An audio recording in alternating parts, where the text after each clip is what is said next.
Well, welcome to this year's program from the Norway Lake Lutheran Historical Association, our history part of our program.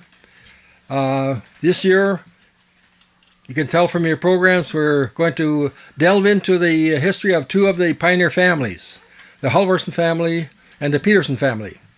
So that's what you're looking forward to. There are several people here going to do readings and presentations. But shall we start by singing national anthems? And I would ask if you can stand. And the flags are over here to this side.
Be seated. Who's musical in the audience? How did we sound? Good enough? Yeah. All right. Then we'll launch right into our program. First, we're going to talk about the HAAVEL and BERTI HALVORSON family. And as you see, they are in the, well, you'll hear about it as we go along. HALVORSON family of Lake Andrew Township. The HALVORSON family was once prominent in the Norway Lake area. The back pages of Keeping the Faith, Sharing the Faith, that's that blue book that Pastor Lyle showed this morning. If you look in the back, there's listings of baptisms and burials and marriages and such.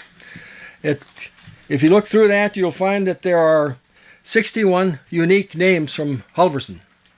Sometimes the spelling varies a little bit, but there's at least 61 names. And I believe most of them belong to this HALVORSON family. There's also HAAVELSON and HAAVELSON, but they're all same just by different spellings.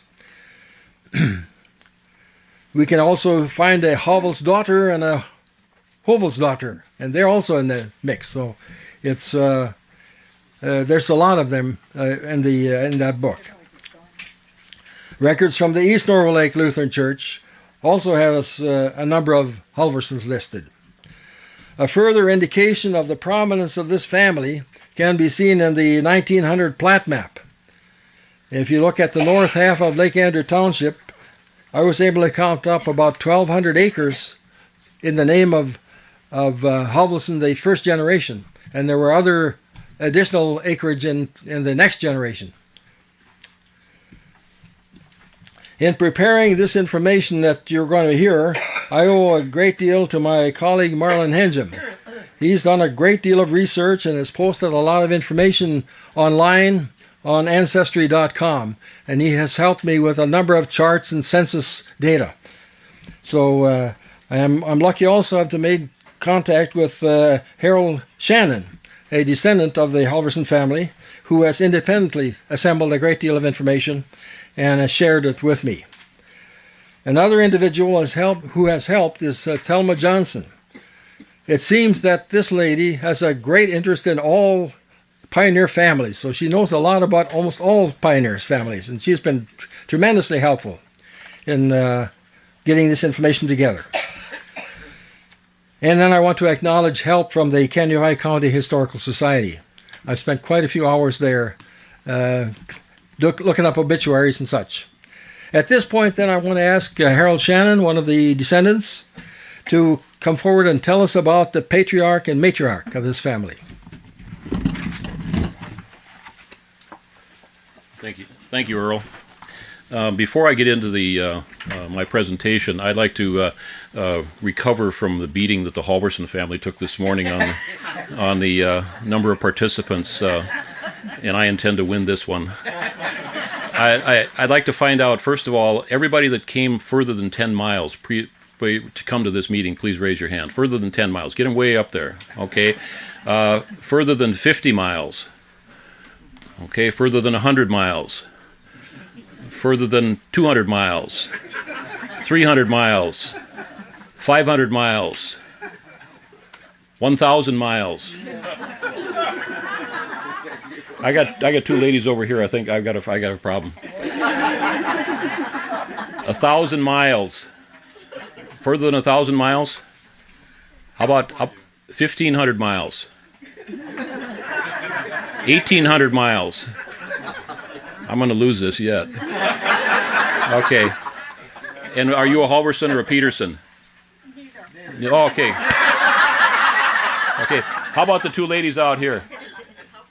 You know what? Are you Peterson or Halvorson? No. Oh, good. I came 1,800 miles to be here today. I come from Portland, Oregon, and my name is Harold Shannon. Before I get into my presentation, the details, I'll make a few comments here. I've got very fond memories of coming out here as a boy. I grew up in White Bear Lake, Minnesota, and in the 50s and 60s, and every summer my mother would put me on the bus in Minneapolis, and I'd ride out Highway 12, ka-tunk, ka-tunk, ka-tunk, out to Kirkhoven, and I'd get off the bus, and even when I came out here past Litchfield, it was still ka-thunk, ka-thunk, ka-thunk. It's still the same way. It's still the same way. Yeah. But anyway, I would come out here and spend about 2 to 3 weeks with my aunt and uncle, Margaret and Leroy Anderson, my aunt and uncle, and my cousins Robert Anderson, Alan Anderson, Marcia Lou Anderson. And in the course of doing that, we'd usually spend a week down at the Halvorsons, down here at what you'd call Halvorson Corner, at County Road 40 and County Road 5. The house is still there. Leona Pierce lives in the house now, and I was in there the other day and talked with Leona and had a great time reminiscing about the old place. But it was like taking a step back in history of 75 to 100 years. In the 60s, I was helping the Halvorson brothers run thrashing machines and binders behind workhorses, and so it was a tremendous education for me to participate in all that for those 20 years that I was growing up. But anyway, I'll get on with my prepared text here. My name is Harold Hager Shannon. My grandfather and grandmother, Ella and Fred Hager, are buried down at First Church on the southwest corner. Their grave is there, and their son Harold, and I'm named after Harold Hager. I am a 3 times great-grandson of HAAVEL and BERTI Halvorson. Like many other people doing genealogy work, I have several people to thank: Mary Lou Magnuson and Linda Swalen of the Kaneohe County Historical Society, Marvis Hallberg of the Heritage Searchers at the Wilmer Library, and the entire organization of Landingslaget in America. I've been studying the Halvorsons family for about 15 years. My wife and I have traveled to Norway and seen the area where the Halvorsons lived. I want to thank Earl Knudsen for the tremendous document he's put together, but he has some pieces to the puzzle that have been missing from my own puzzle. Combining his pieces with mine, I hope to show you the best picture that I can of the Halvorsons in a very short period of time. We're going to talk first about HAAVEL and BERTI HALVORSON. In your program, there are the pictures. The one in the upper left, the other one in the upper left-hand corner is HAAVEL. We don't have a picture of BERTI, but that's HAAVEL. He is the patriarch, and his wife BERTI is the matriarch of the HALVORSON, or eventually evolves into HALVORSON family. HAAVEL HALVORSON was born in Lands Parish, Norway, January 15, 1779. He was one of 4 children. HAAVEL had a twin brother that died at the age of 1 year. HAAVEL's wife was BERTI Hansdottir, also born in Lands Parish, May 20th, 1802. They married October 22nd, 1826. These dates vary slightly depending on which records you look at, and that happens a lot in this kind of work. Land and North Torpa are located in central Norway, about 90 miles north of Oslo and 15 miles southwest of Lillehammer. The closest town is Dokka, spelled D-O-K-K-A, and North Torpa is located just a few miles north of the town of Dokka. The area consists, I want to paint a picture of what it looks like because my wife and I have been there. The area consists of high rolling hills that transitions into mountains in the north and in the west. It is mostly covered in pine forest with small farming plots here and there. The soil is very rocky. You have to remember that Oslo is at the same latitude as Anchorage, Alaska, and that only 3% of Norway's land is suitable for agriculture. So the farmland in this area is very marginal by our standards. HAAVEL and BERTI had 8 children, 5 boys and 3 girls. Earl's research shows that the family lived from 1827 to 1836 at Convertstunen, which appears to be part of the Frøysland farm. HAAVEL owned a mill along the Dokka River about a mile from the Amat Church, and you can Google those things and see pictures of those places. This could have been a sawmill or a grain mill. A sawmill stands there today. We actually saw that fact. It's a flat piece of land right along the river, and there's a sawmill there today. And it's appropriate for the area at this time, but a grain mill would have made more sense at the time that they were there. Most of the people of the area lived as husman, or cotters, or farmers without land is what the interpretation is. This includes HAAVEL and BERTI's only married child, Andreas, and his wife, Agneta. You'll hear more about them later, and there's a picture of them. This picture right here is Andreas and Agneta, and that's my family line following that one down. The life of a husman or cotter was almost a slave-like or class existence. A landowner with usually not more than 30 or 40 acres would need 1 to 6 additional families to work his farm. Everything was done by hand. Husman families would live in a separate small cabin on the farm. They would work 6 days a week from sunrise to sunset for the landowner. The 7th day they would work on their own small plot of land, which was usually about a quarter of an acre. This usually included a garden and perhaps a fenced area for a cow or other livestock. The husman would pay his rent by working for the landowner and then have 1 day a week to work on his own rented property. A substantial part of Norway's population worked as husman or farm laborers. In 1845, as many as 520,000 people worked as husman and laborers out of a population of 1.3 million. Conditions were hard with little opportunity for a better life. In fact, conditions were getting worse. With the population growing and no more land to cultivate, the outlook wasn't very good. In 1825, the first ship with 52 passengers left Stavanger, Norway for America. In 1857, when HAAVEL and his family left, the number of immigrants had increased to about 6,000 per year. Later years saw more than, and this is after the Land Grant Act took place, later years saw 25,000 immigrants per year leaving Norway. Norway is second only to Ireland when measured as a percentage of their total population that left for America. So HAAVEL and his family were some of the very earliest immigrants to leave. The decision to leave Norway was probably not made solely by HAAVEL and BERTI. After all, they were 60 and 55 years old respectively at the time. This is not the age of a typical immigrant. Immigrants were typically in their early 20s or to mid-30s. The decision was probably driven by the younger members of the family, and they could not leave their parents behind. So from Earl's records, on June 18, 1857, HAAVEL and BERTI, with 6 of their 8 children, set out for Landstorpa and headed for America. The children were HAAVEL at 30, Ingeborg was 25, Johannes 20, Oli 18, Mathia 12, and Nicolina, or sometimes known as Lena, was 7. 2 of the children, Hans, 22, and Andreas, who was my great-great-grandfather, was married and had a family and did not immigrate with the rest. They'll be covered later with others, as we hear from Earl later on. It's not known what port they departed from or what ship they took them to America, but it was most likely left from Oslo or the Drammen area, and that time it was referred to as Christiania, was the name of Oslo. The immigrant ships, sailing ships of the time were called barks. They were a three-masted ship and carried about 150 people. Conditions were primitive for passengers, as most ships were set up to carry freight. This was no cruise line. In most cases, they hauled logs back from North America. The only thing provided by the ship was fresh water, firewood for cooking, and a place to cook. Immigrants had to provide all their own food, cooking utensils, plus their personal belongings. And in some of the cases, the longer ones, they ran out of food and they'd have to stop off at Newfoundland and fish to come across. Getting started early in the season was important. After all, they had to make it out of Norway as soon as possible in order to get to Wisconsin and find a place to stay before winter. It was not possible to make it all the way to Minnesota in one summer. This voyage did not take them to New York, but to Quebec, Canada. This voyage typically took 2 to 3 months of sailing, and we heard that earlier. Andreas and his family came later, and their voyage took 90 days. The longest on record was 91 days to get from Oslo to Quebec City. From Quebec, they traveled through the Great Lakes by smaller ship and train to Detroit. Immigration declarations by Halvor, one of the sons, in the first group, with HAAVEL, and Andreas with his family later, both showed Detroit as their point of entry into America. From Detroit, it's not known what route or by means of transportation they followed to Wisconsin. Railroads were just being built in southern Michigan towards Chicago at the time.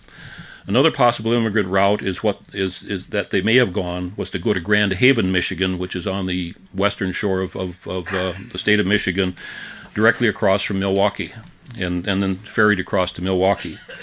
Their ultimate destination that first summer was Rock Prairie, Wisconsin. It's located northwest of Detroit, Wisconsin, or Beloit, Wisconsin, in Rock County.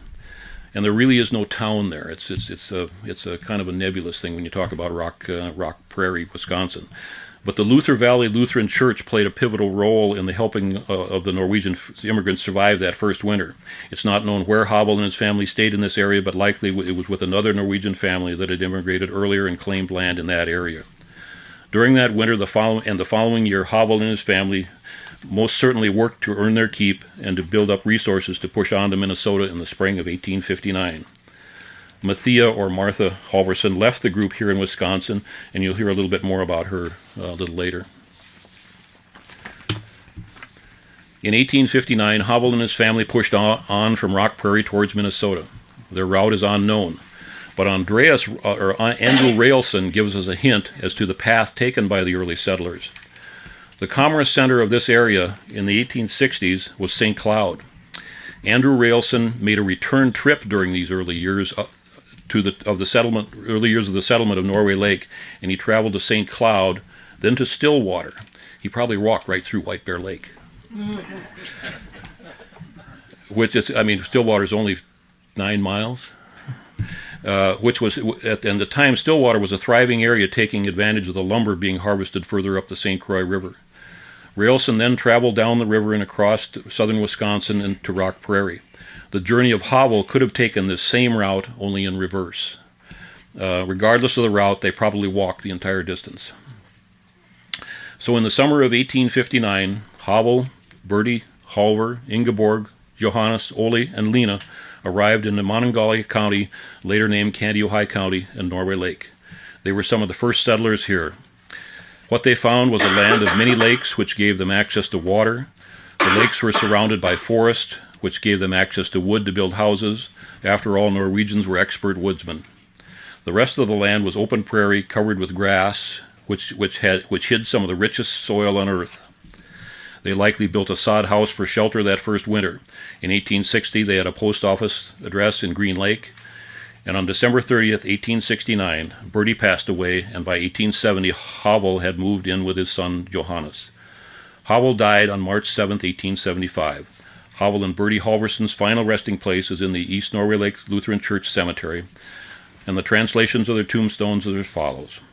HAAVEL, hereunder rests HAAVEL HALVORSON, died 7 March 1875, aged 78 years, 1 month, 22 days. Peace with your soul, bless your memory. And BERTI, under here rests wife Bertha Haas' daughter, born 20 May 1802, died 30 December 1869. Peace with your soul. And footstone, BHD. Amen. Thank you, Harold.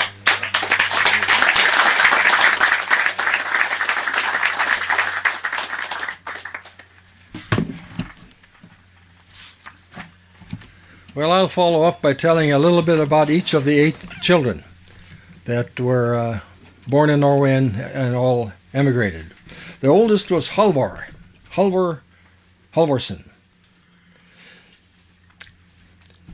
And I would like to mention that in the Norwegian naming system that was in use at the time, the oldest son got the name of his paternal grandfather. So Halvor's grandfather was, and Havel's father was Halvor. A little confusing. And the second son would normally get the name of his maternal grandfather. And similarly with the daughters, they would get after the grandmothers. And the third name they got was usually the name on the farm on which they lived. So it was like your address, your third name. Havelson and Halvorson sound so much alike that eventually they just merged in spelling into Halvorson. So if you look at the tombstones, you will see some, older tombstones especially, you will see some of these other spellings. A brief paragraph about Halvor is found in the Lake Andrews section of the Illustrated History of Candioi County, 1905. And it just follows the entry for his father, HAAVEL.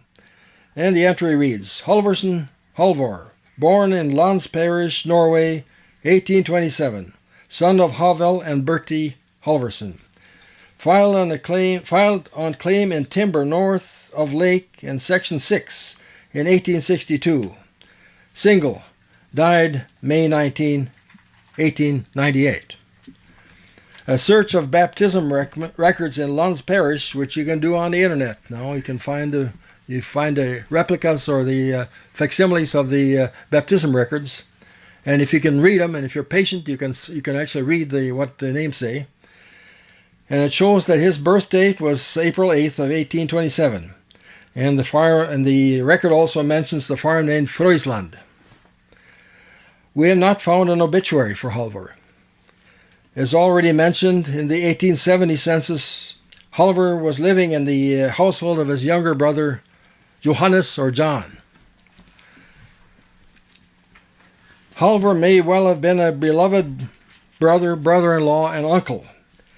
If you go to the First Lutheran Church, you'll find a rather handsome obelisk-type grave marker for him. So, and you've seen, is there a photo in the yes, the man with the tall hat. It's Halvor. I guess he was known for his tall hat. But never married, no children. Second son was named Andreas Halvorson. And here, in searching for records about Andreas, I got help from Marlin, who had assembled some history of this family. And we found that his wife's name was Agneta. He was married in Norway, and he did not travel with the 6 children that came. He was married in Norway, and her wife's name was Agneta. And that's a little unusual, so I could do a little search on ship's passenger lists. And sure enough, there's Agneta Hansdotter and Andreas Hovelsen. And they sailed in 1866 on a sailing ship called Tordenskjold. And they sailed with 4 children, Hans, Johan, Halvor, and Bertha. And Andreas had stayed in Norway when his parents and 6 of his siblings emigrated in 1857. He was already married, and there were already 2 small children at the time that his parents emigrated, and siblings. As seen above, 2 more children were born to Andreas and Agneta. Note the spelling of Andreas' last name, literally the sons of HAAVEL. So in this ship record, they spelled his name Andreas HAAVELSON. His father was HAAVEL or HAAVEL, so they actually follow that naming practice. In Land's parish baptism records, it was found that Andreas was born June 8 of 1829. The farm name Friesland is mentioned again. In the Landtorpa Nordsini Ostsini marriage records, it is found that the couple was married in 1854, but I wasn't able to read the date. It was just illegible. The index to the 1875 Minnesota State Census has an Ardres Halvorson and Agneta, Johan, Halvor, and Berta residing in Lake Andrew Township of Kenai County. The family with all 4 children also appeared in the 1880 census. No obituary was found for Andreas Halvorson, but the back pages of the Keeping the Faith, Sharing the Faith show a burial of Andreas Halvorson in 1894. This compares, if you read the obituary of his wife Agneta, it mentions that Andreas had passed 20 years earlier, and she died in 1915, so that fits. The obituary also states that 3 children had predeceased her, and the only surviving descendant was John A. Halvorson. However, there were 14 grandchildren and 3 great-grandchildren, a rich flock of descendants. Now, Harold, I'm going to go on to Ingeborg, if it's okay with you, or did you have... I can insert it later if you want. Okay, yeah. Ingeborg. She is the 3rd child then. Born 1831. Ingeborg, as far as I can tell, is an unsolved puzzle. Baptism records from Lons Parish show that she was born on December 8th, 1831, to HAAVEL Halvorson and Berta Hansdotter Friesland. As already seen, she emigrated already 25 years old with her parents and 5 siblings in 1857. Her further journey is a big question. I think Harold mentioned that she traveled to Minnesota, but I didn't find any evidence of that. So there are tantalizing leads. A Minnesota State Index of Marriages shows Ingeborg Halvorson marrying John Edberg in Kenai County, August 2nd, 1869. And you can also find this couple in the 1880 census. However, Ingeborg's age in this record is about 8 years too young to be the Ingeborg that we are looking for. Mrs. Edberg, there was no obituary for her, but the death records in the Kenai County Office Building confirmed the age shown in the census. 8 years too young to be our Ingeborg. The death record was strange in that spaces provided for the parents' name were left blank. And that's further evidence to me that it was not our Ingeborg, because her siblings lived here and they would certainly know what the parents' name was. With 5 brothers and 1 sister living in the area, it's inconceivable that a wrong age would be given and the parents' name left as unknown. Conclusion, this is not the right Ingeborg. A second tantalizing lead takes us in another direction. There is a lengthy 1928 article by a local historian named Gabriel Stine, in which Stine reports on a long interview with another pioneer, the 90-year-old Hans Peterson. In listing the 1860 inhabitants on the south shore of Norway Lake, Peterson names HAAVEL Halvorson and wife and a daughter, Mrs. Jensen. Could Mrs. Jensen be the missing daughter Ingeborg? In fact, the 1860 census does list John and Ingeborg Jensen, both aged 34. This Ingeborg is 8 years too old to be our Ingeborg. So it doesn't fit. Efforts to find an Ingeborg of the right age in the 1880 census of Minnesota, Wisconsin, Illinois, and Nebraska yielded only one possibility. that in Chicago, and it's probably a coincidence. Some of Ingeborg's siblings' obituaries mention her name, but none give a married name or place of residence. This gives the impression that Ingeborg had become estranged from her siblings. On the other hand, the obituary of the youngest sibling, which names all the siblings and states that all had passed, this indicates that at least the youngest sibling knew of the passing of Ingeborg. So apparently they must have had some contact, but where she lived, and I just don't know. We go to Hans Halvorson, Hans being the fourth child. Baptism records from Lunds Parish show that Hans was born on June 19, 1834 to HAAVEL Halvorson and Bertha Hansdotter Friesland. The date of immigration is not known, but a Hans Halvorson of the right age was found among the passengers of an 1865 sailing ship, the Baldur. But this is an unconfirmed possibility. It's the right age, the right name, but who knows? There are probably many Halvorsons. At any rate, as mentioned earlier, in the 1870 census of Minnesota showed Hans living with his younger brother John's household. Following are a few lines of an article that appeared in the Republican Gazette for June 21, 1906. Foul play suspected. Lake Andrews citizens go to Nebraska to investigate possible murder of relative. It's from the New London Times. It says about 10 or 12 years ago, Hans Halvorson, brother of John and Ole Halvorson of Norway Lake, went to Nebraska, where he resided about 2 years working for a farmer, about halfway between Franklin and Bloomington. At the end of the 2 years, he disappeared, and nothing has been heard of him since. The article goes on to say that a brother, being Ole, and a nephew, which I didn't write down the name, went to Nebraska to investigate. I guess a skeleton had been found, and they thought maybe they could tell from the teeth if it was Hans. The findings were inconclusive, so the manner of death and the final resting place for Hans is not known. It's interesting that Hans went to Nebraska at the age of about 60.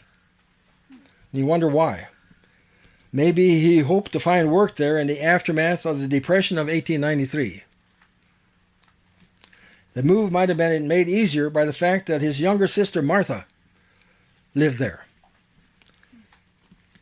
The age probably was not a barrier because his father had emigrated from Norway at the same age, 60 years old, which would be a bigger move and much more risky.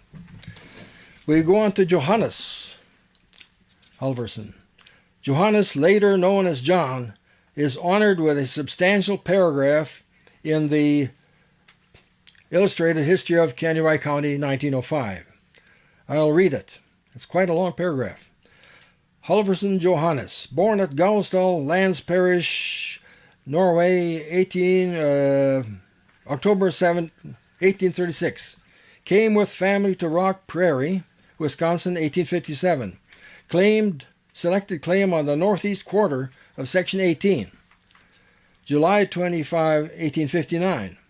The following year, when driven out by Indians, after 4 years at Fort Francis, Benton County, spent 4 years at Fort Francis, Benton County. His first wife, Olena, died in 1870, one son, John Oliver. Second wife, Christina Hoff. 5 children living by this marriage, 4 sons and 1 daughter, Bernard, Henry, Justin, Hardwick, Magnus, and Emily Josephine, all of whom lived at Norway Lake except for Justin, who lived in New London.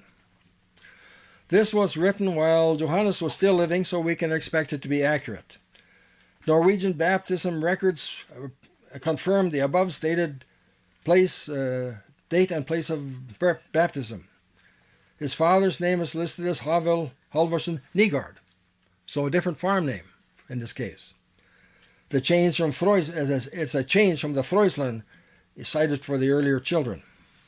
From his obituary in the New London Times, November 17th, 1921, we see that his death occurred on November 5, 1921, age 85. It gives the married name of his daughter and the locations of his children. It also gives the news that a sister, Martha Hansen of Bloomington, Nebraska, passed just 8 days after Johannes. The appendix to my report here shows that Johannes married twice, had 6 children, only 2 married and had families. We'll go on to Ole, who is the sixth child of Halvor and BERTI. Although Ole is perhaps the most prominent member of this Halvorson family, he rated only a small paragraph in the Illustrated History of Kanuai County, 1905. Many of you know of Ole Halvorson, I'm sure. I'll read on and you'll see what I'm telling about.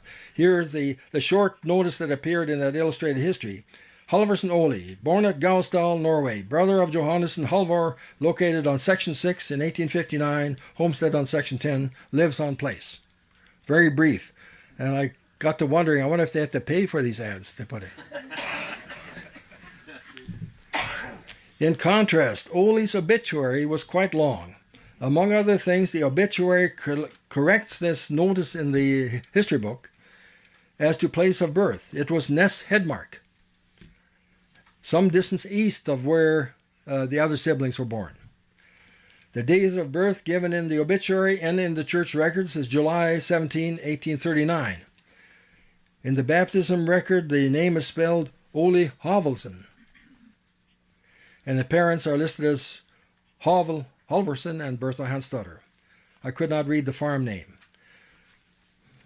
The obituary repeats the family's immigration history and names the parents and siblings. 2 marriages are listed. Maria Jacobson, one of the Jacobson family. We have Cliff Jacobson with us here today, and one of that family, who died in 1881, and Ragna Knudsen, who was a great aunt of mine.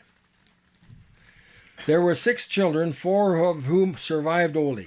2 daughters, 1 from each marriage, married Thompson brothers and settled in Superior, Wisconsin. 1 son from the first marriage, Herman, became a medical doctor practicing in Chicago. Quite unusual for a pioneer son, I think, to go into medical profession. The obituary describes a rather impressive funeral. There was a judge among the honorary pallbearers. Relatives came from as far as Chicago and Detroit. In one aspect, the obituary seems to be in error. It states that the funeral service was held at East Norway Lake Church, but Ole's name does not appear in the list of burials found at that church. And the headstone is, in fact, at the First Lutheran Church of Norway Lake. Sometimes it is said that Ole Halvorson was one of the very few who stayed in the area during the years when the settlers were in exile following the U.S. Dakota War of 1862. However, consider these words from the obituary. The deceased lived through the stirring period of our local history, when the white settlers were obliged to flee before the great uprising of the Sioux Indians in 1862. He came back and developed his farm home. So these words, he came back, suggests to me that Ole was also among those who were displaced during that Indian Wars. The 7th child is Martha, or spelled Marthea in the baptism records. Born 1845, died 1921. However, I'm going to shorten this up because Martha never lived in Minnesota. I don't believe she ever visited here. In fact, she married in Wisconsin while they were there, and they settled in Nebraska. And following up, you can find that they had quite a flock of children. It looks like there were 11 children, so there must be a lot of descendants someplace. But I tried, I could not get in contact with any one of them. Then the final one child here is Nicolina, 1849, 1925. And here's where Cliff comes in. Yeah. Lands Parish baptism records have an entry for Nicoline, born November 9, 1849, to parents HAAVEL, Halvorson, and Bertha Hansdotter. The farm name appears to be Freusland, indicating that the family has returned to an earlier place of living. It is remarkable, if you figure it out, that the mother was 47 years old when this child was born. As noted earlier, Nicolina was one of six siblings who emigrated with her parents in 1857. In her American records, her name was shortened to Lena. It's also, as also noted earlier, Lena was listed in the 1860 Minnesota census living in her parents' household. The back pages of Keeping the Faith, Sharing the Faith show that Lena Halvorson and Jacob Jacobson were married in 1870. Probably right here. 1870, probably right here. In 1880, the census for Kansas County, Minnesota has the following information. It gives Jacob Jacobson age 39, Lena age 30, and then it gives 6 children. The Ancestry.com profile that Marlin has assembled indicated there are 3 more children, so that would be 11 altogether, I guess. And obituaries for both Jacob, who died May 4th, 1919, and Lena died April 15, 1925, were found for both of them. Both list the children and indicate that some have scattered to places like Detroit, Chicago, and Birmingham, Alabama. Both obituaries have some puzzling statements, even errors. Jacob states that he was united in marriage with Miss Lena Halvorson and later moved to Minnesota. Well, the church book says they were married here. So that's kind of puzzling. We knew that Lena had actually come here in 1860. So also the Kansas County, the Keeping the Faith, Sharing the Faith records show that the marriage occurred in Minnesota 1870. And as I say, probably right here. Another puzzle is that the oldest daughter, Hannah, how she fits into the story. Whether she is a stepchild or what, I'm not sure. Lena's obituary contains an incredible mistake. It states that she married Peter Jacobson. Peter was her brother-in-law, not the husband. So how could they make that mistake? I'd like to close here this story about the Halvorson family by quoting the last paragraph of Lena's obituary. Thus passes the last of the well-known Halvorson family, which came to Norway Lake in '59. 5 brothers, Johannes, Halvor, Andreas, Ole, and Hans, and 2 sisters, Ingeborg and Mattea, had all gone before. Ole dying just last year. This was written in 1925. Peace to their memory. So, that is our report on the Halvorson family. And at this time, I believe we are ready to do a little music.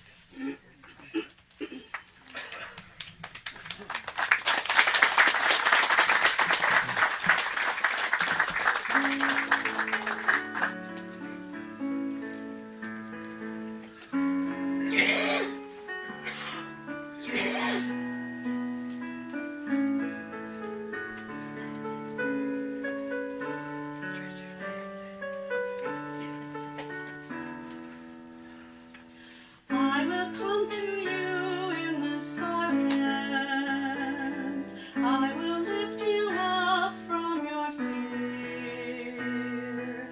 You will hear my voice. I claim you as my choice. Be still and know I am here. Do not be afraid, I am with you. I have called you each by name.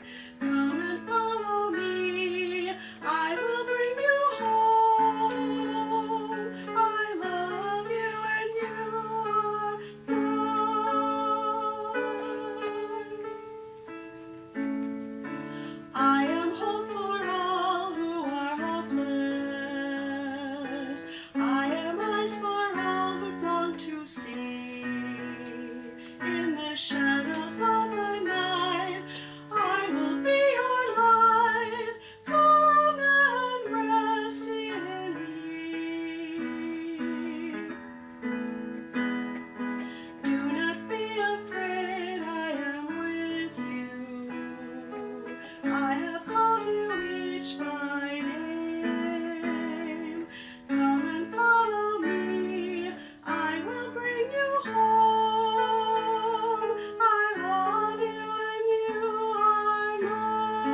Alan, are you ready?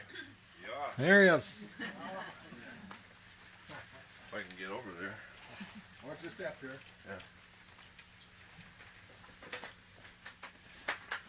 Anybody want to stretch? Or get up and move a little bit? In case you don't know it, there's a bathroom in the building over there. Feel free to go whenever you have the need.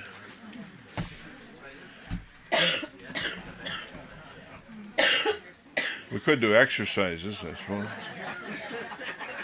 It's getting warm under there too, I'm sure.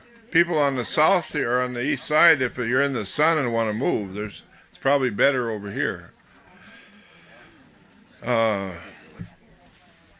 You can sit down whenever you're sufficiently relaxed or stretched out or whatever.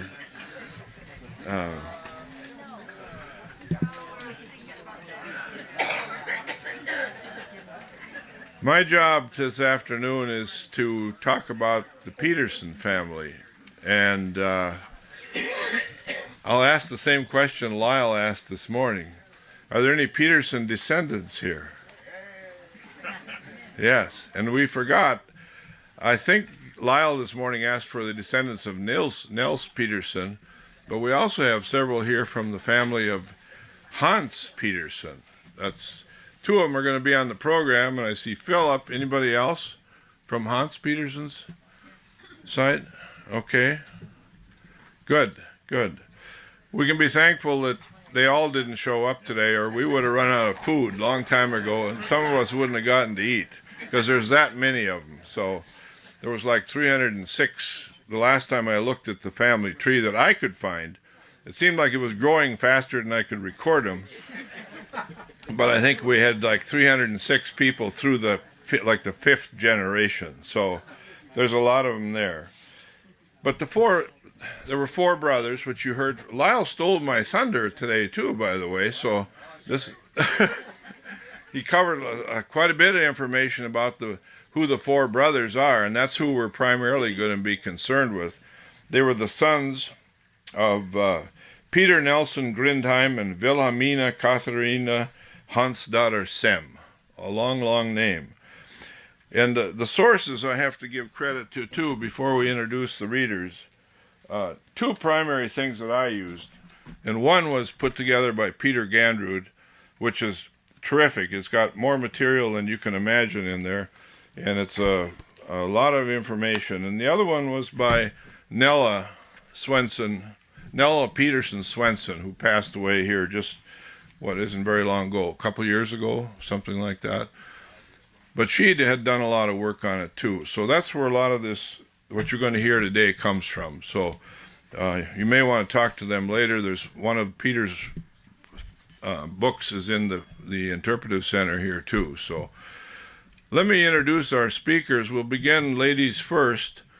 And I'll ask them to come up here and grab a chair so they're close to the microphone.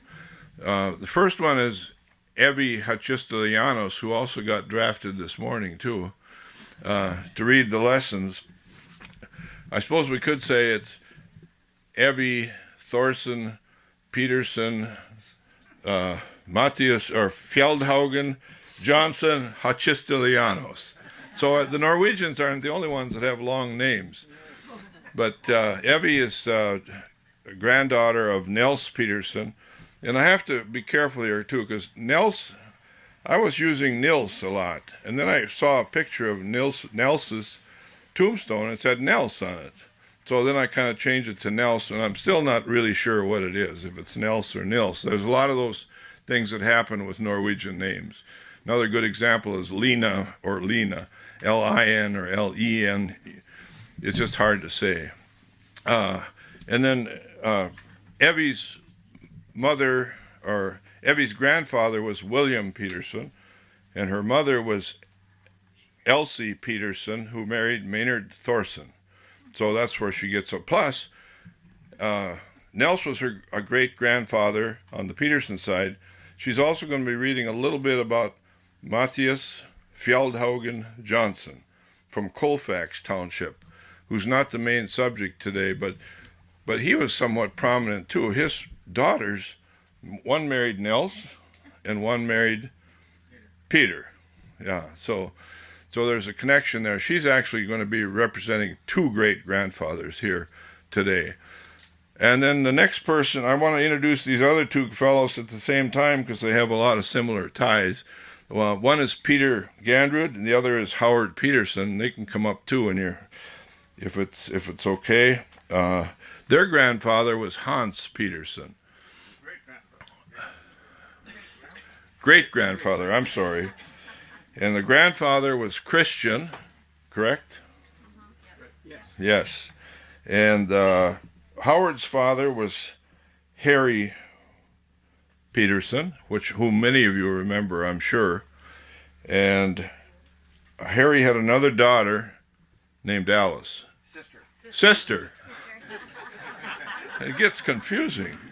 Sister Alice, who married Edmund Gandrud, and is the mother of Peter and Philip Gandrud, who's also sitting back there.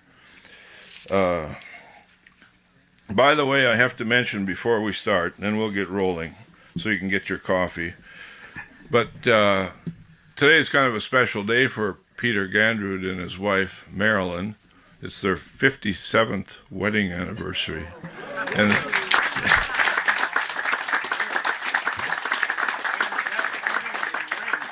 Peter was saying that morning it also rained. So congratulations to both of them and for taking the time to be here today. We really do appreciate it. With that, we'll begin. We're going to do a story, kind of, and these folks are going to come up here and read parts of that story as we get to the various parts. So if you'll bear with me, and there's a little repetition from Lyle this morning, but never hurts to repeat something, then you learn it, see. Located approximately halfway between Bergen and Stavanger on the west coast of Norway sits an historic village. The name of this village is Moster. According to Icelandic legend, it was in the year 995 that a Norwegian named Olaf Tryggvason docked his ship after sailing across the North Sea from England. At this site, Tryggvason, a convert to Christianity who wanted to be king of Norway, celebrated a mass and established a church. In that same year, 995 AD, Olaf II Haraldsson was born. Olaf was raised as a pagan and became a Viking warrior who later converted to Christianity. He became the first really effective king of Norway, and in 1024 AD at Moster instituted a religious code for Norway. The Church of Norway is considered to date from Olaf's actions at Moster. Olaf was later canonized by the Church and is known yet today as Saint Olaf, the patron saint of Norway, and the man whom Saint Olaf is also named after, as was mentioned this morning. I then have to plug Concordia College too, which is where Howard went. Let's see. Norway Lake community can be proud that a number of its early immigrants as well as present-day citizens have roots in the Moster area of Norway. Among them is Peter Nelson Grindheim, who was born there in 1808. In 1835, Peter married a girl from a small island called Boro, where they lived for several years. Her name was Wilhelmina Katarine Hansdatter Sem. Like most Norwegians, Peter farmed but also served as a schoolkeeper, a teacher traveling from farm to farm, teaching children to read and write. Peter and Wilhelmina had 6 children, all born in Norway. Nils, the eldest, was born in 1836, followed by Hans in 1838, Peter in 1841, Sophus Christian in 1844, Anna in 1846, and Andreas in 1848. Sadly, Anna would die in infancy, and Andreas lived only to age 7. The 4 remaining brothers, Nils, Hans, Peter, and Christian, would all immigrate to America. Hans, age 17, was the first of the brothers to leave Norway on March 25, 1856. After 10 weeks and 3 days on the ocean, Hans spied the New York harbor. He then headed inland, reaching Beloit, Wisconsin, in the latter part of June, where he worked as a common laborer at farming and other odd jobs for 3 years. Brother Nils arrived in Beloit in 1857. In an interview with local writer Gabriel Steeny, Hans described their trip to Norway Lake. Howard.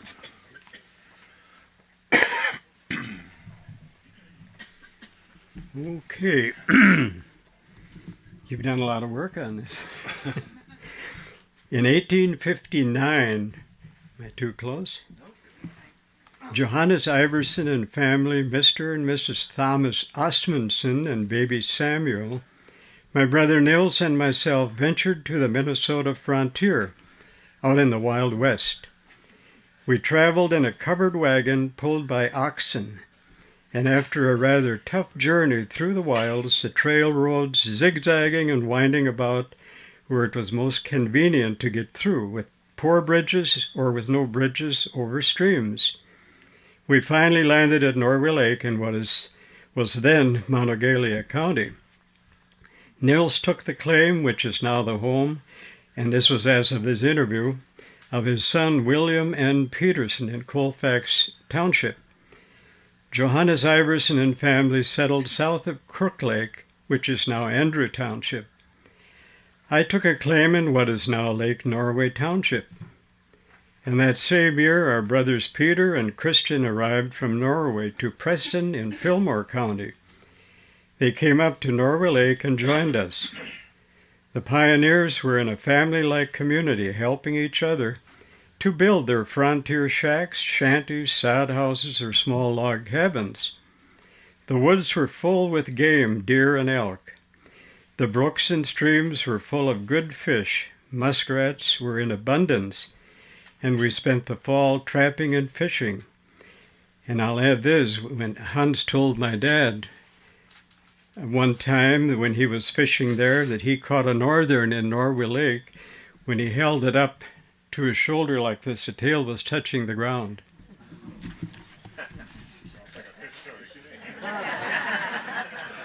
Did somebody say that sounds like a fish story? He was short. Yeah. In his interview with Gabriel Steeny, and I should have given credit there too, Gabriel Steeny did a terrific series of articles in the Wilmer papers back in about 1925. And one of the things he did, he went out to and interviewed Hans Peterson, which is where a lot of this stuff is coming from, is the interview that Gabriel Steeny did with Hans Peterson, who lived well into his 90s. In his interview with Gabriel Steeny, Hans goes on to enumerate the whole Norway Lake settlement in 1860. The Swenborgens and their son Gunder Svensson, Christopher and Ragnhild Engen, Ole Dahl, Mr. and Mrs. HAAVEL Halvorson, who you heard about, their bachelor sons Halvor, Johannes and Ole, Jacob and Lena Jacobsen, the Railson brothers, Evan and Andrew, Thomas Osmundsons, Ole Knutsons, the man who lived in the cabin that's a replica over here in the woods, Evan Glasnys, the Larsons, the Kopperuds, and the John Totland family, also from Moster. Hans stated that the South Shore, and I quote, "The South Shore of Norway Lake has a long string of energetic settlers, and many an incident could be told about these early pioneers." He does describe one of Brother Nels's and his experiences in the early days. Peter.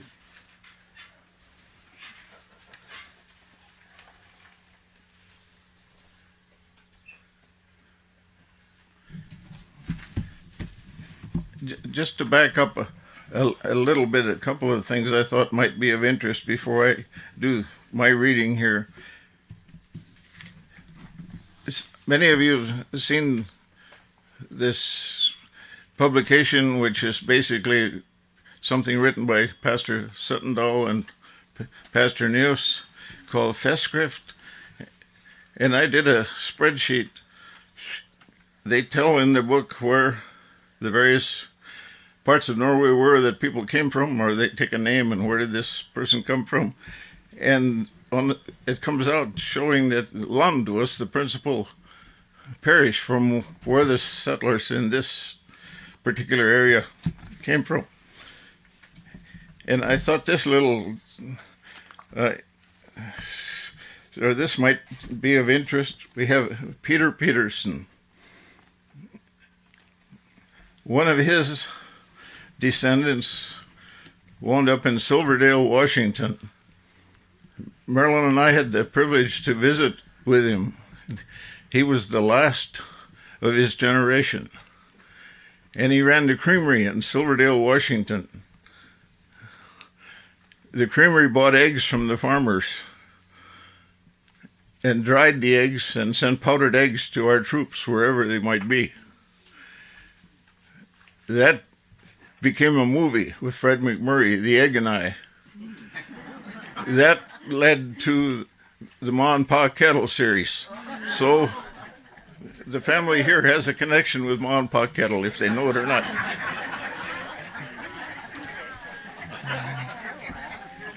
And you were talking about naming traditions.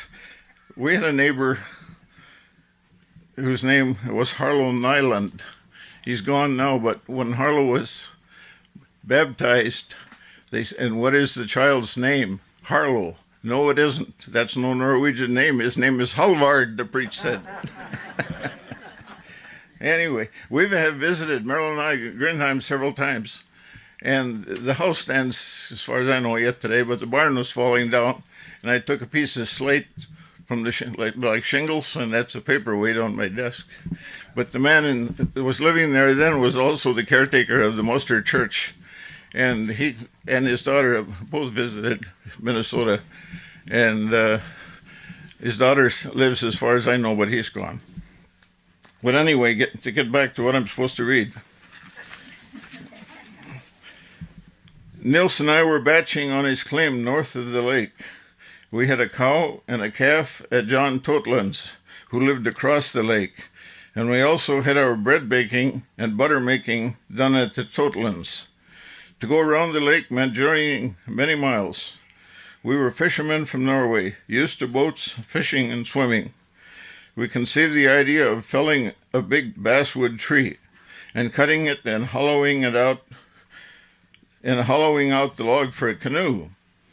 This we did, and we could navigate well enough when the weather was fine, and keeping our tongue straight in our mouths and keeping our balance carefully. Boy, that was some real balancing, huh? When we had the wind with us, we raised an umbrella as a substitute for a sail and went just a-flying. One day we had the wind against us going, but were congratulating ourselves that we would have a favorable trip home. We loaded our craft with a tub of butter, a few loaves of bread bundled up in a piece of cloth, a pail of milk, and the umbrella. When we were out in the middle of the lake, the wind raised havoc with us. The water washed up into the canoe so that it sank nicely down and then turned upside down. The wind stood straight for our shore. Nils took quick leave and struck out straight for shore. I hesitated a little to look for our floating personal property before I also made the swim for life at full speed. We soon reached the shore. What changes of clothing could one expect to find at a bachelor's home? We hung our clothes on some bushes and waited for them to dry. After a while, our canoe floated to shore. The bread floated, and so did the butter. The umbrella and the wooden pail, but the milk had not shown up yet. Tin pails were not in use in those days.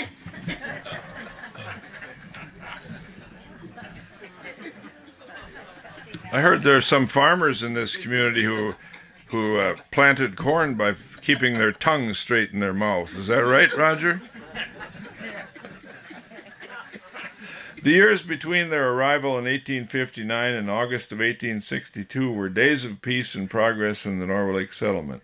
While there were numerous contacts with the native Dakota Indians who frequented the Norway Lake area as a prime hunting area, relations with the settlers were generally good, and as Hans Peterson himself is reported to have said, and I quote, "We never feared the Indians. They were friendly. Although they were heathens, they were human beings like we are. They had responsibilities of life like we have. They felt hunger and suffering like we did. They had to scratch for a living like we did," unquote.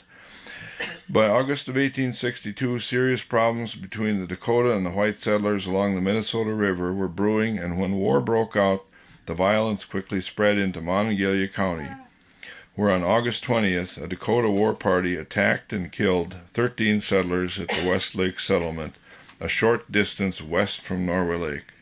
In the spring of 1862, after spending 1861 prospecting and steamboating down the Mississippi, Hans Peterson returned to Minnesota. That summer he went to work for New London pioneer and founder Lewis Larson, who had just purchased a horse-powered threshing machine. They had just set up the rig near Monticello when word arrived of the Indian uprising, and Larson and Hans rushed to St. Cloud.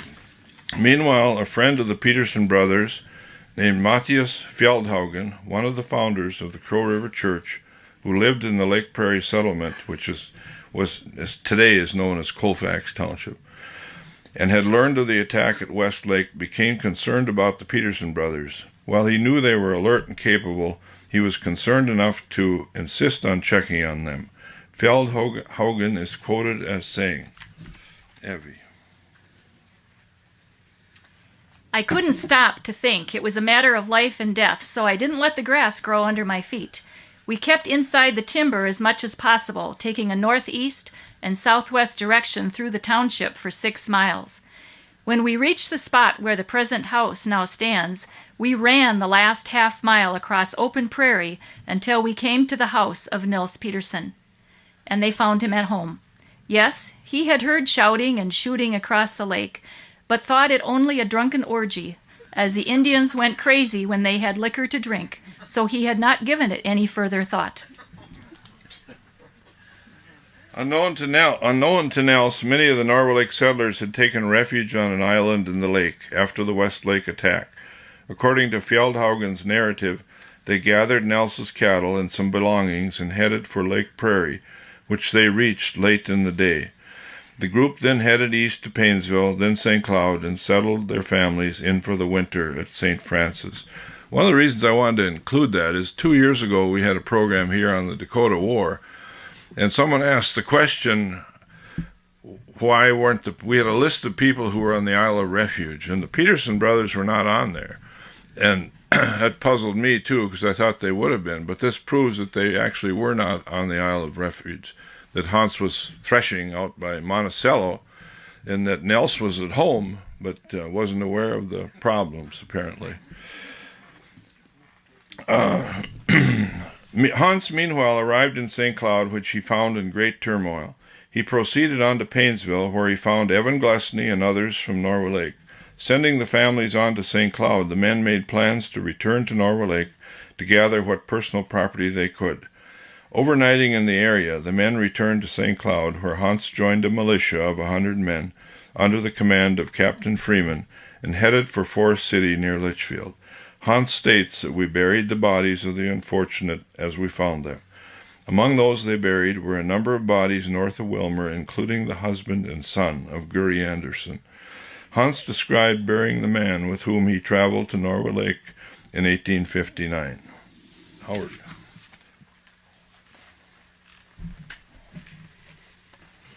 Yeah, this must have been kind of a grisly job that he detailed here in this reading. And I know my dad told me a story one time about Hans, who had traveled to Wilmer, and at that time they walked or whatever it was, or skied. And on his way home, he ran into a severe storm. And he realized he couldn't make it home. And I don't know where that was located, but somewhere between Wilmer and Norway Lake.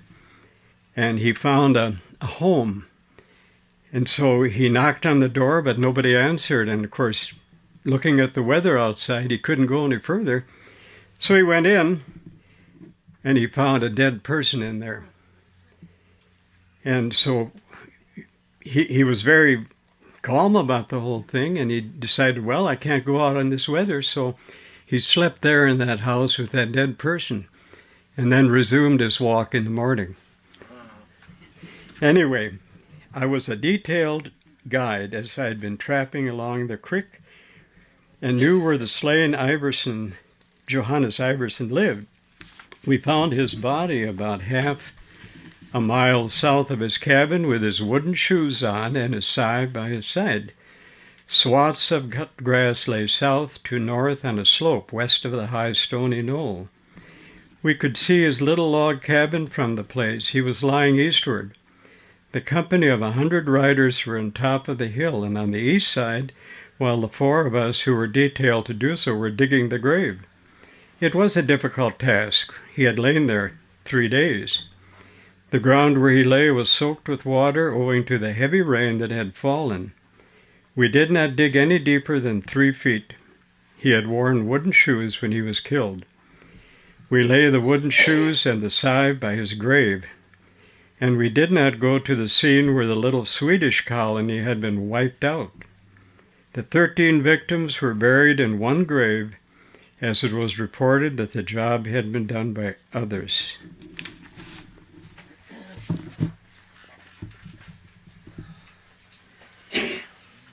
All 4 Peterson brothers, Nels, Hans, Peter, and Christian, enlisted in Company D of the 1st Minnesota Mounted Rangers. According to historical records, all 4 were mustered on October 16, 1862 in St. Cloud. Their first duties were to patrol an area between Sauk Center and Fort Abercrombie, just across the Red River in Dakota Territory. They witnessed atrocities committed on white settlers by the Dakota and faced skirmishes with them. Eventually, they reported to Fort Ridgely on the Minnesota River to join the expedition under General Henry Sibley to forge to the front and punish the hostile Indians. The orders were pursue the Indians, quote, pursue the Indians, take as many prisoners as you can, and kill as many as you can.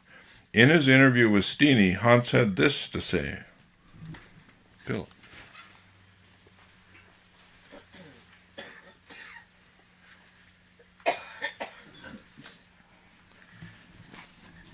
Just to add a little bit to what you were saying, if you look in the records of Company D of the 1st Mounted Rangers, the captain is Freeman, he's a German. All the rest of the troops, you can pretty much tell from their names, they were all Norwegians, and they had a German captain. And Captain Freeman got killed. But out at Abercrombie, Hans was sent down with another soldier to get a bucket of water out of the Red River. And they didn't know him, but there were some Indian sharpshooters on the other side of the river. And Hans's friend got shot and killed, and his water bucket got a hole in it, but he made it back.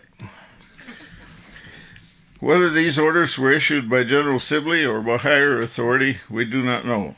Some laid it to President Lincoln, but I always refused to believe it, as Abraham Lincoln was a man with a big heart and great sympathy. We headed first for the Yellow Medicine Agency to Big Stone Lake and Lake Traverse, where we met a reinforcement about 3 days out. Then over wild, unsettled country, we pushed our way into Dakota Territory, out on a boundless prairie, which resembled being on the ocean. With us on the march were about 300 head of beef cattle. The head camp was made on the Cheyenne River. After crossing the river, we pursued the Indians ahead of us. These were miserable days and long weeks. We struck water that we did not agree with us. Sickness prevailed.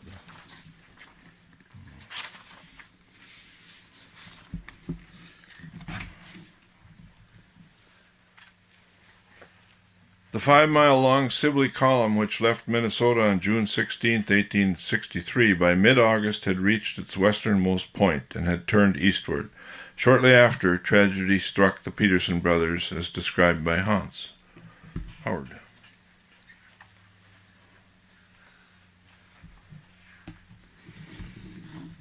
Sickness continued to prevail among us. Brother Christian had contracted a cold during the chase. This, in connection with the bad water, made him very ill. He was carried along in the ambulance for a day or two.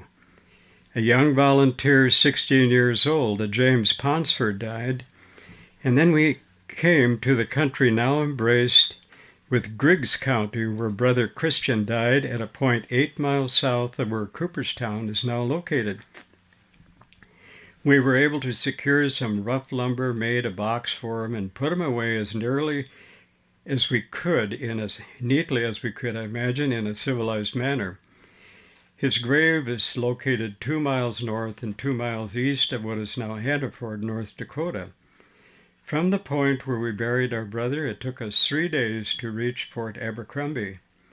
About half our beef cattle had then been consumed, and from there we crossed the country to Fort Ripley on the Mississippi River, and from there to Fort Snelling, where we were relieved and given our honorable discharge. And I think when you talk about cattle, Peter, weren't there about 300 cattle? Anyway, something like that, and they lost half of them. Well, I suppose they used half of them. But things were difficult. They had no other source of water but what they could find out on the prairie, and it was deadly. A lot of them died.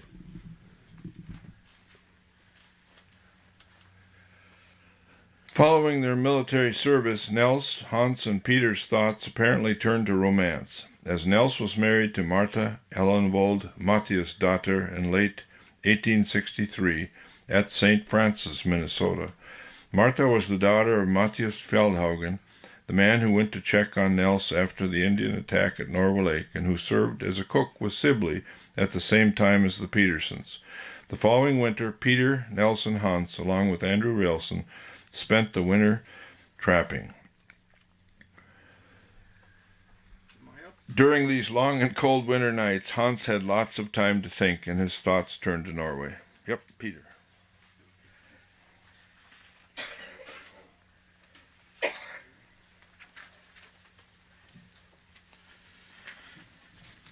During this time, I was overcome with a longing to go back to the motherland, to the old folks at home.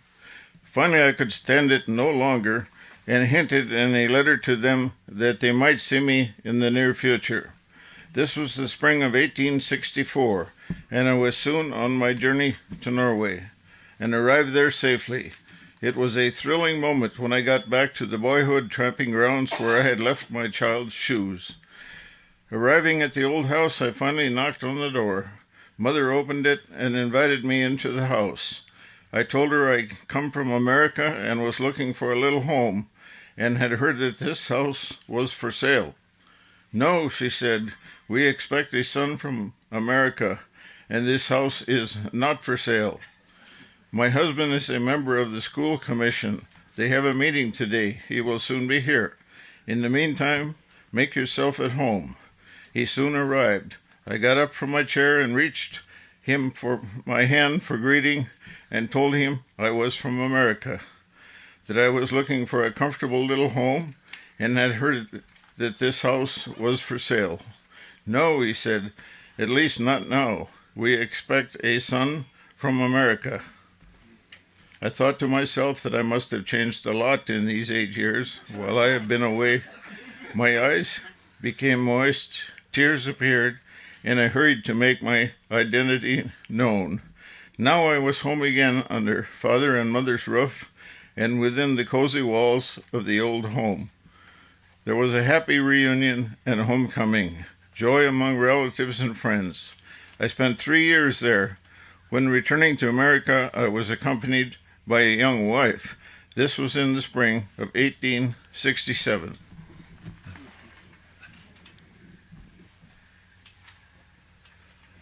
The girl Hans married in 1866 was Miss Anna Johannesdotter Totland, who worked as a housemaid on the Grinland farm.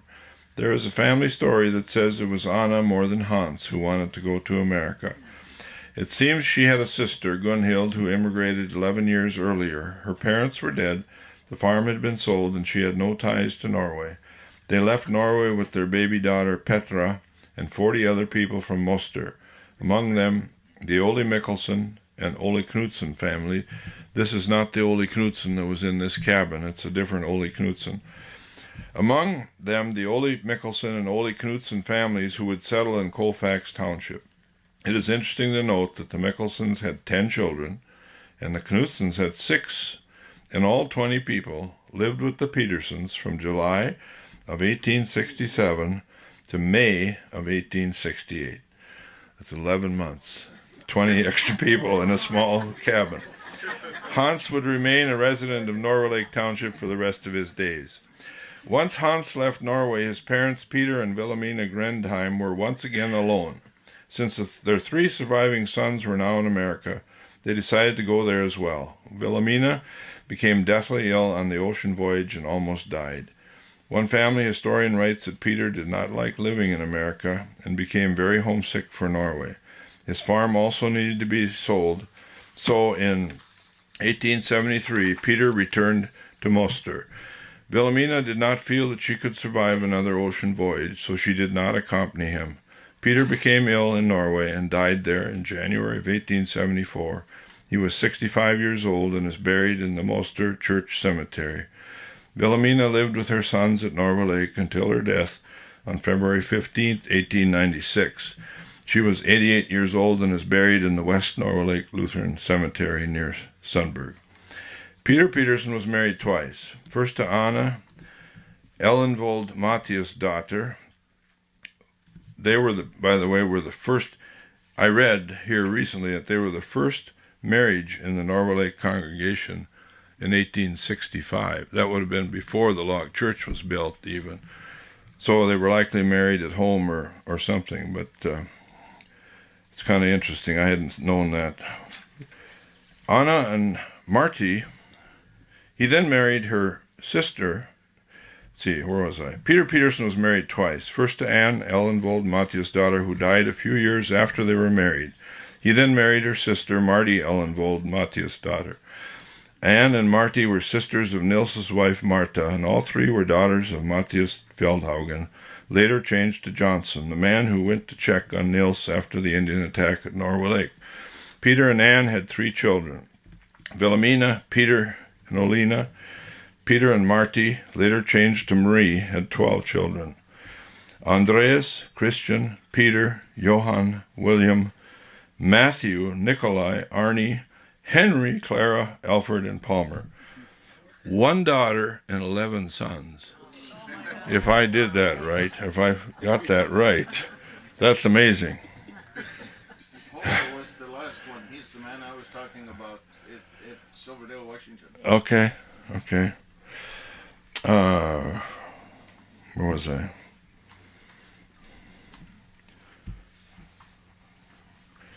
Yeah.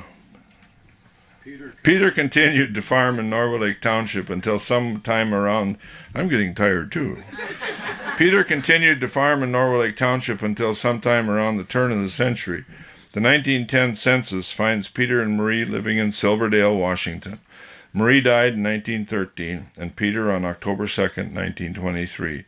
They are buried in the state of Washington. Most of the children moved to Washington. Christian remained on the Norway Lake farm. Upon their return to Norway Lake from Norway, Hans and Anna and their baby daughter Petra settled down to farm and raise a family. They raised a total of 13 children.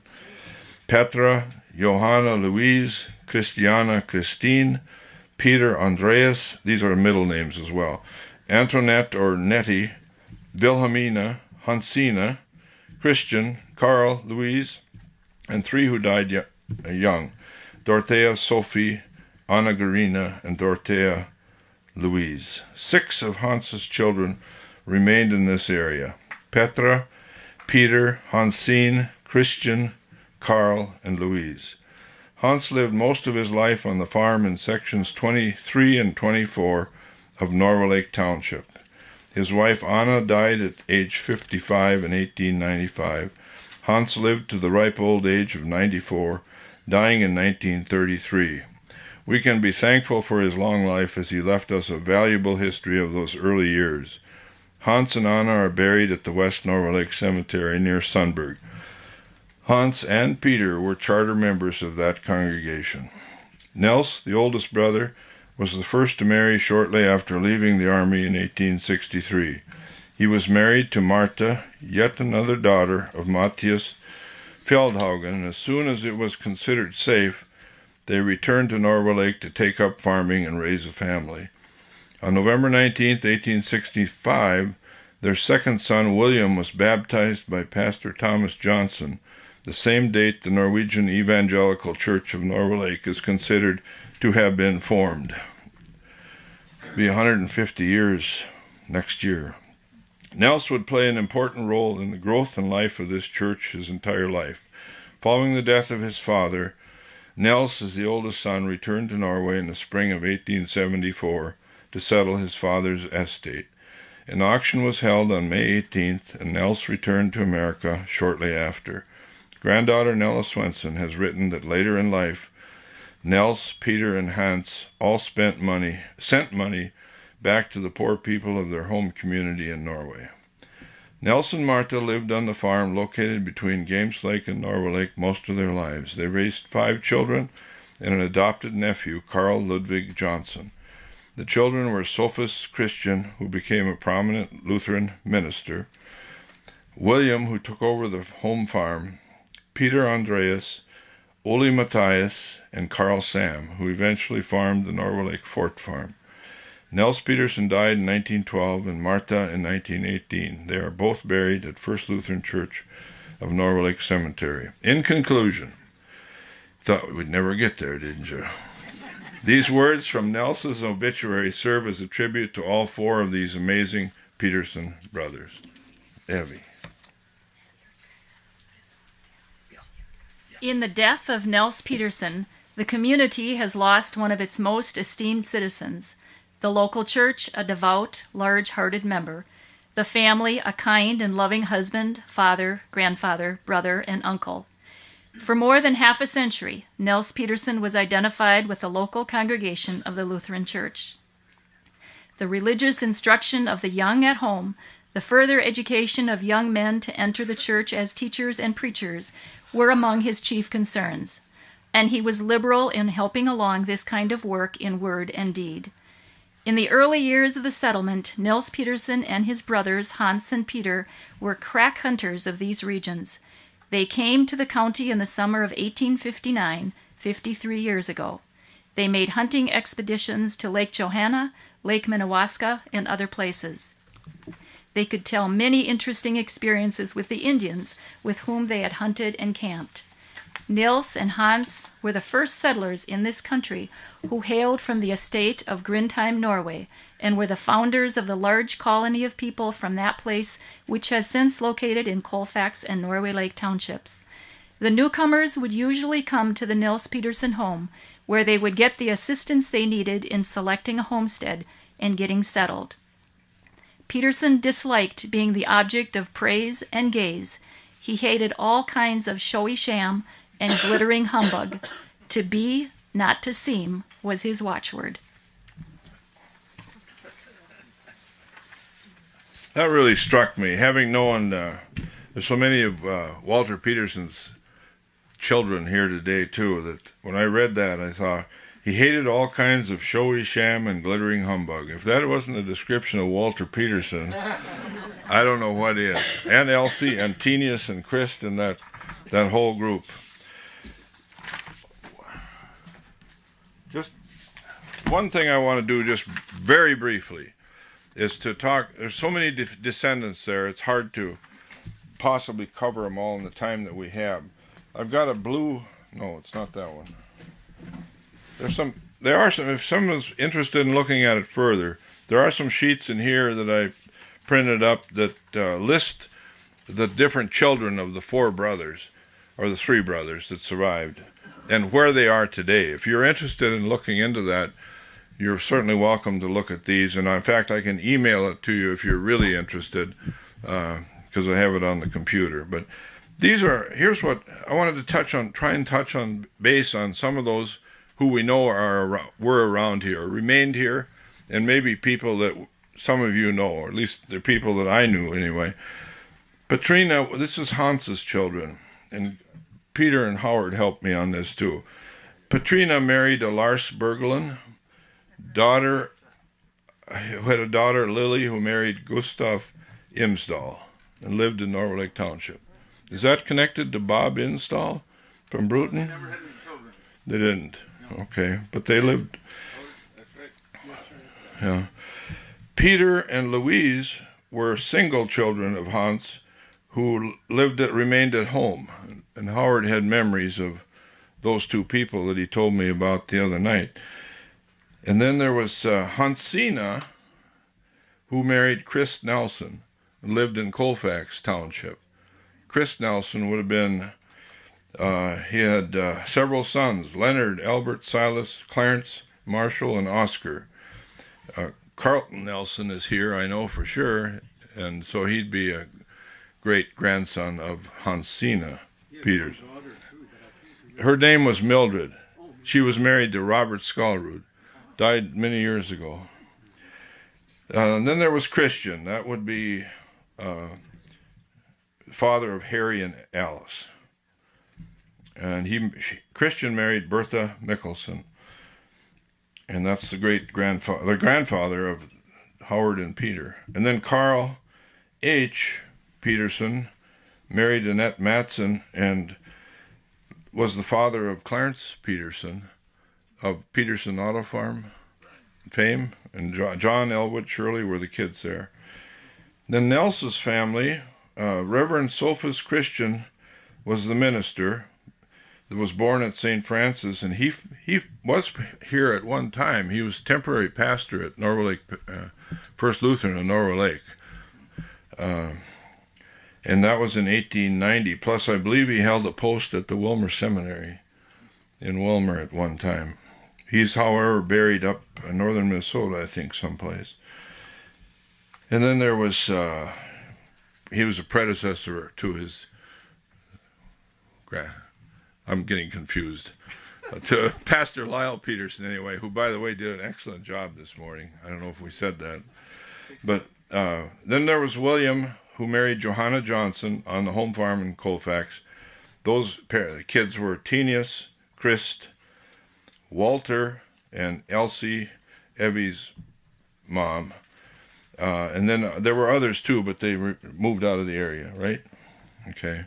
And then Carl Sam married Olena Engen, lived on the Fort Farm, where Ron Peterson lives today. And Carl Sam had a daughter, Nella, a son, Carol, and Carol would have been the father of Ron, Kurt, David, and Donna, who passed away not long ago.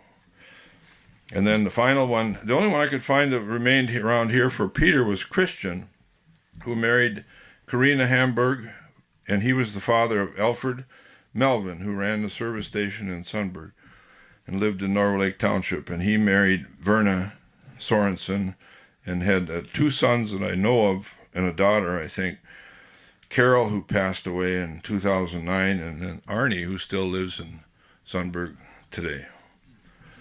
That's Charlotte is the daughter. Okay. See, you know more than I do. That's it, Earl. I know it's coffee time. Thanks, you guys. Anybody interested in talking more with these guys, please do so. I'm sure they'll be around afterwards, too. So.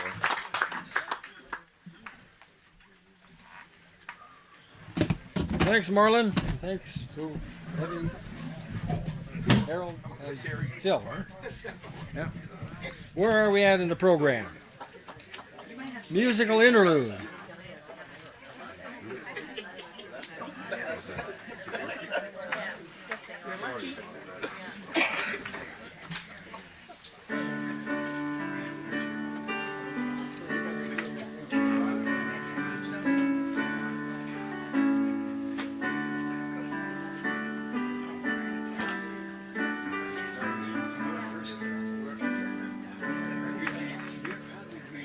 There is a Redeemer, Jesus, God's own Son.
Thank you, Gene.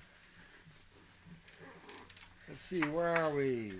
News from Norway Lake Lutheran Historical Association. Many board of directors members are here today can help me to summarize what's happened in the past year or so. I can see some, but I can't. I think I won't read them or the names. There's 12 of us on the board of directors, and we meet most every month. And the past year or even more, a big item on our agenda has been, where do we go from here? The Lutheran Historical Association. What do we do next? What's important enough for us to put a lot of time into in the next few years? Well, this summer we came to a conclusion that there are 2 projects that we would like to take on. That's in addition to maintaining what we have here, which is a job in itself, preserving these buildings. It doesn't happen automatically. We have to take care of them year to year. But the 2 big projects we talked about was, one, we'd like to identify as much as we possibly can who was buried in this site out here. There were many deaths before the new churches were built in 1875, and probably many of them were buried here. It may be impossible to figure it out, but we're going to do our darndest. We're going to look up all the records we can find and work on it and see what we can learn. So this, we think, is going to take some time, some years to do. We're prepared to put time into it. And the other major project we thought we'd take on is we wanted to go to the daughter churches of this church. We have named 6 churches as being daughter churches. And each one of those had some founding members, some charter members. And we thought we'd try to make up a list then of charter members from all these churches. Some of them are actually charter members in more than one church, because they were in sequence, you know. And we were trying to do a little biography on each one of them, sort of like what we've done for the HALVORSON and PETERSON family here. Where did they come from? When did they come? And we think that this also will occupy us for the next few years. So what we're looking forward to is kind of bookwork now. And not so much building, just maintaining what we have and try to get more written down of the history of the area, of the pioneers. Anything else we should report on from Board of Directors?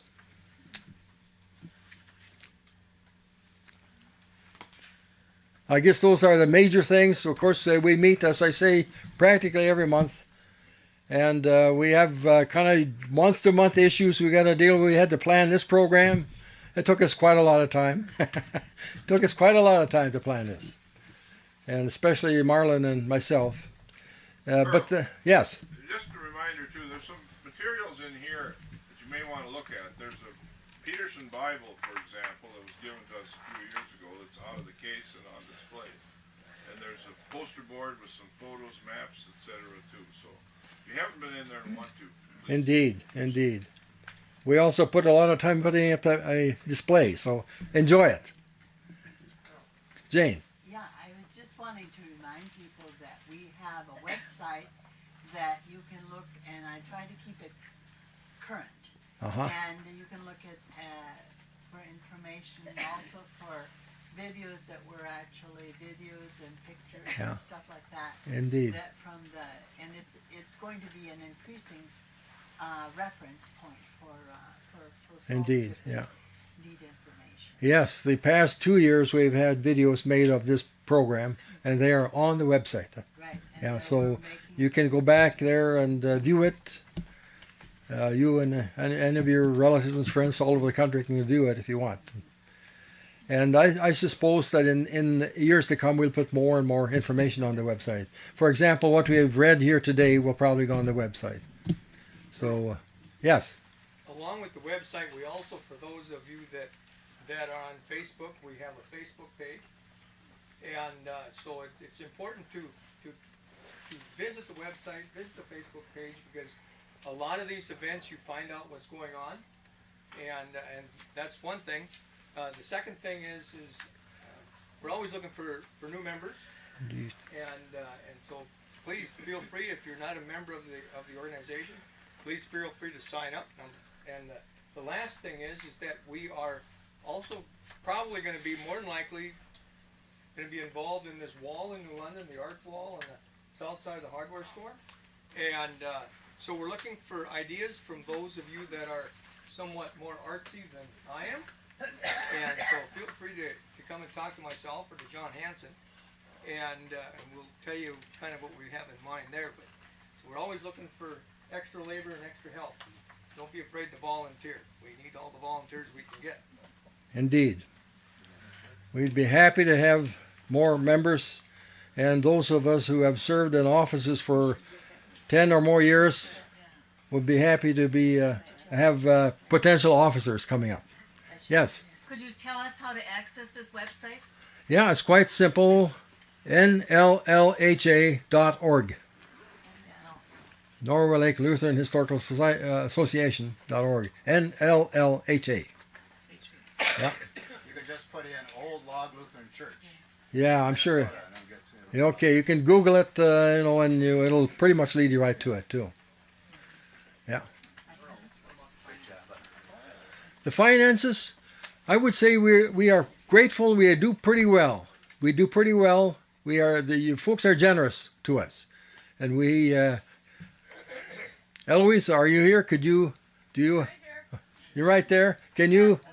We get a wonderful response from the letters that we send out twice a year. Yeah. We send out the envelopes, and we receive a wonderful response from people all over the United States. Yeah. All of them have connections Yeah. to this place. Yeah. And we're very grateful for that, and Yeah. that's why we're able to do what we're doing Yeah, today. yeah. Did you hear it, Gary? You got it? Yeah. Yeah, we're doing quite well. I appreciate it. It enables us to rent this tent and do a lot of different things. So we are not. The electricity for this place costs quite a bit. $700 a year or so, and other things of that sort. But for the past few years, we really haven't been hurting. We thank you for your continued support. We haven't really got into the mode of writing grants. And that's kind of nice, because when you write grants, they usually have strings attached, which makes more work, more book work as you go on. So as long as we can do well enough by donations, it's just wonderful. Really appreciate it. There was one other event that Ed asked me to mention, the second annual Lefse Day. It will be on October 11. Is that right? October 11. And right over here at the Knudsen cabin, about a quarter mile away, there will be lefse made. And in fact, roll your own if you want to. you can even make it yourself. Yeah. Roll your own lefse. And how are the potatoes doing this year? We have a lefse patch that's growing, it's maturing and doing very well. Okay. We have eaten 2 meals off of it, but we'll save enough for the lefse. All right.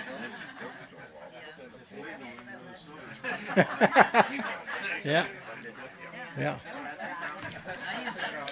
Anything else?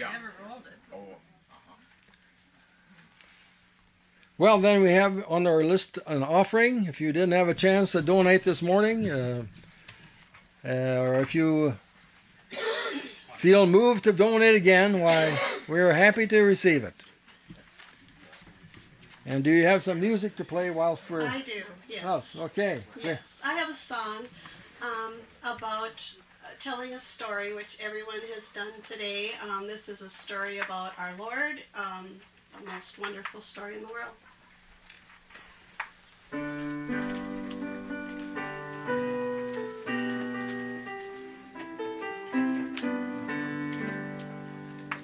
I love to tell the story of unseen things above, of Jesus and His glory, of Jesus and His love. I love to tell the story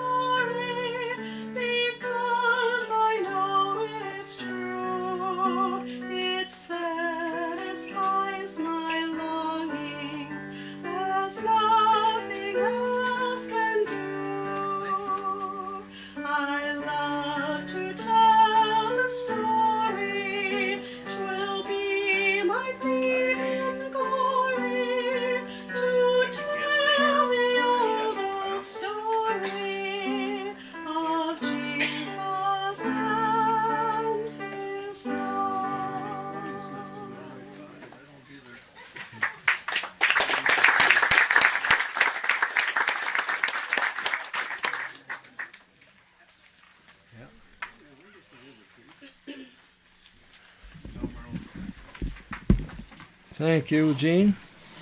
And thanks all for your donations. I feel like I should ask, are there any things, or big things we omitted in these stories about the Halvorsons and the Petersons? Is there something that we just kind of missed that we should follow up on? Yes? I'd just like to mention that I have a quilt that has all of the guests embroidered into it that were gifts at Hans Peterson's 90th birthday party. Oh my. And I'm just sitting here just sick that I did bring it with. There are about 100 names on it. And it's be fun, I'm sure, for everybody just to Yeah, yes indeed. lots of memories. For sure. Bring it next year, Philip. I will. Yeah. Maybe we can have a good high-resolution picture of it. We can put on a And they aren't website. just, they're in a design. Oh my. It's very, very nicely done. Yep. Anything else? Did you have any thing about Agnata you wanted to mention? Yeah? The Halvorson, well, first of all, we talked a lot about the naming thing. Was really kind of confusing. I'll relate a story. It's not related to anything Scandinavian, but a fellow that I met one time, I met this guy, and he said his name was Paul Bob. And I says, and I hadn't known him 10 minutes, and I says, I've got to find the origins of what this was all about. And this is just a reflection of how screwed up the naming things can be when you come through immigration and enter into this country. And he said, well, the origins of my family is Russian. He said, we were Romanovskis in Russia. My great-grandfather immigrated about the turn of the century, and they came in, and he came in as Romanovsky, and he came out as Paul Bob. And an immigration officer went home from dinner that night at Ellis Island, and he knows, I know for sure, this Paul was telling me this story, and he says, I know that there was an immigration officer that went home for dinner that night, and he sat down for dinner, and he told his families, you ought to see what I did to a family of Russians today. But there was one story also about, and I know it's well known in this community, about the frugality of the Halvorsons. And Andreas and Agneta was two of them. These were my two times great-grandparents, those people right there. And the lady in that picture, I'll read what I wrote on that one, is that the story, well documented in local history, describes the frugality of Agneta Halvorson. Andreas Halvorson was in need of a pitchfork and a new shirt. Agneta offered to go to town, and that was assumed to be either New London, I think it's probably more like Norway Lake, to get the pitchfork and the cloth for a new shirt. In order to save on her shoes, she walked barefoot until she came close to town, where she put on her shoes. She entered town with her shoes on so that it's not to convey the impression that she was too poor to own shoes. She conducted her business, then walked to the edge of town, removed her shoes, and continued home barefoot. So that's that. Thank you.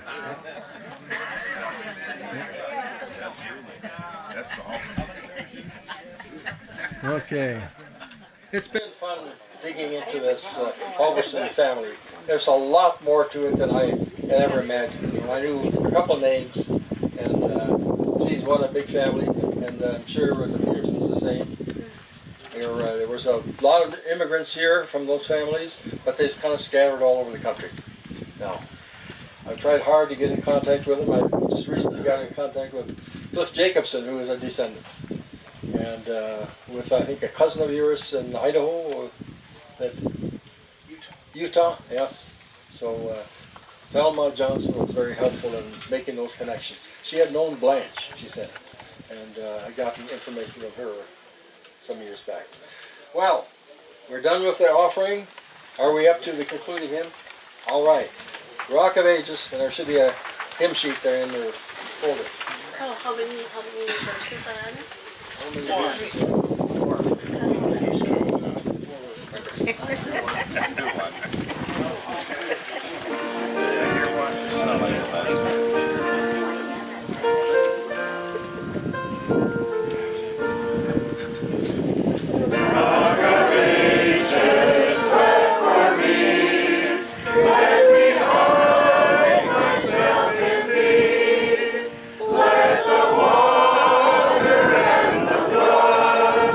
From thy womb